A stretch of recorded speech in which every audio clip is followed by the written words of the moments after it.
আজকে আমি বিরিয়ানি রান্না করব, ওই জন্য চুলাতে কড়াই বসিয়ে দিয়েছি। দিয়ে দিলাম সরিষার তেল। সরিষার তেলের মধ্যে আস্ত গোটা মশলা, গরম মশলা দিয়ে দিলাম। এগুলা 1 মিনিট ভাজা করার পরে এখানে আমি দিয়ে দিব পেঁয়াজ, কুচি করে রাখা পেঁয়াজ। বেশি করে পেঁয়াজ দিয়ে দিলাম। পেঁয়াজগুলো আমি হালকা ব্রাউন কালার করে ভেজে নিব। হালকা ব্রাউন করে ভাজার পরে এখানে আমি দিয়ে দিব আদা রসুন পেস্ট, আগে থেকে করে রাখছি। ওটা দিয়ে এটা একটু নাড়াচাড়া করে কষিয়ে তারপরে আমি এখানে একে একে সব মশলা দিয়ে দিব। অল্প মশলা দিয়ে রান্না করব, এখানে বিরিয়ানির মশলা ইউজ করব না, ঘরোয়া পদ্ধতিতে। এখানে দিয়ে দিলাম টমেটো, কাঁচামরিচ। এগুলা দেওয়ার পরে দেখেন, মশলা দেওয়ার পরে কালারটা মাশাআল্লাহ অনেক সুন্দর কালার আসছে, দেখেন ওয়াও। তো অবশ্যই আমার ভিডিও যদি আপনাদের কাছে ভালো লাগে তাহলে লাইক, কমেন্ট, শেয়ার করে দিবেন।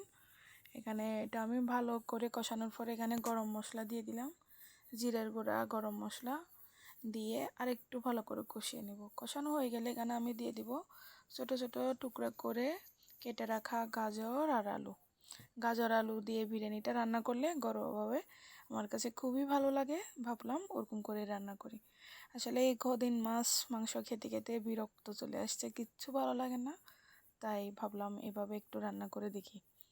তো এই যে এগুলা দেওয়ার পরে দেখেন কালারটা মাশাআল্লাহ কত সুন্দর লোভনীয় লাগতেছে, অনেক মজা। এখন আমার কষানো শেষ, আমি এখানে আমার কেটে রাখা ধুয়ে পানি ঝরানো মাংসগুলো দিয়ে দিলাম, ব্রয়লার মুরগি। এগুলা দিয়ে এখন এগুলাকে আমি ভালোভাবে কষিয়ে নেব। কষানো হয়ে গেলে তারপরে আমি এখানে চাউল দিব আর কি। এখন মাংসটা ভালো করে সিদ্ধ করে নিব আমি, হালকা ইয়া করে আগুনের মধ্যে। যেহেতু চুলাতে রান্না করতেছি, চুলার রান্না আসলে অনেক মজা। হালকা কয়লার মধ্যে রান্না করলে রান্নার টেস্ট অন্যরকম ফ্লেভার হয়। তো দেখেন এখানে এখন পানি বের হয়ে গেছে। এখন এটাকে আমি টানাই, তারপরে দিয়ে দিব এখানে। এই যে আমার মাংস সিদ্ধ হয়ে গেছে, এটা আরেকটা হাঁড়ির মধ্যে এখন চাউল ভিজিয়ে রাখছিলাম, চাউলগুলো দিয়ে দিচ্ছি।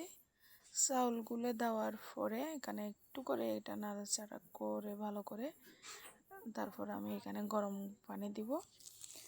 যেহেতু গরম পানি দেওয়া লাগবে, ঠান্ডা পানি দিলে তেমন স্বাদ হবে না। এই যে বিয়ে বাড়িতে যেমন আগ্নি বিরিয়ানি করে আমরা বলি আর কি, ওরকম করে করতেছি। এই যে দেখেন গরম পানি দিয়ে দিলাম। তো সবাই অবশ্যই পাশে থাকবেন, ভালোবেসে এত কষ্ট করে ভিডিও বানাই আপনাদের জন্য। আপনারা অবশ্যই লাইক, কমেন্ট করে শেয়ার করে পাশে থাকবেন। দেখেন আমার বিরিয়ানি রান্না প্রায় শেষের দিকে। এখন নিচে একটা তাওয়া বসিয়ে দিলাম, না হলে নিচে লেগে যাবে, তখন ফ্লেভারটা আসবে না। একটু ঘি দিয়ে দিলাম উপর দিয়ে, ঘি এই তো নিচে একটা তাওয়া বসিয়ে দিয়ে দিলাম ঘি, দিছি একটু ফ্লেভারের জন্য। এই যে এখানে আমার প্রায় এখন শেষের দিকে রান্না।